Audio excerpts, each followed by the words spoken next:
কবরের প্রথম রাত কেমন হবে তা আমাদের প্রত্যেকটি মুসলমানেরই জানা উচিত।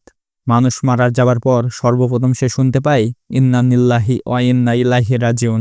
তখন সে মনে করে এটি একটি দুঃস্বপ্ন। সে মরেনি, সে এখনো জীবিত রয়েছে। তাই সে তার পরিবারের লোকদেরকে বলতে থাকে, আমি মরিনি, আমি এখনো জীবিত রয়েছি। কিন্তু আফসোস, কেউ তার কোনো কথা শুনতে পায় না।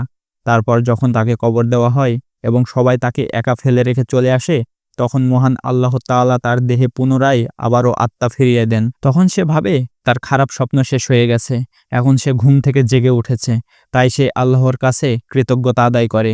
তারপর সে তার শরীর স্পর্শ করতে থাকে এবং বলতে থাকে, আমি তো আমার বিছানায় শুয়েছিলাম, এটা কোন জায়গা, আমি এখন কোথায়, এখানে এত অন্ধকার কেন, এখানে এত ময়লা মাটির গন্ধ কেন, আর আমার জামা কাপড় কোথায়, আমি সাদা কাপড়ে মোড়ানো কেন। তখন তার আর বুঝতে বাকি থাকে না যে সে সত্যিই মারা গেছে। তারপরেই শুরু হয় তার কবরের প্রথম রাত।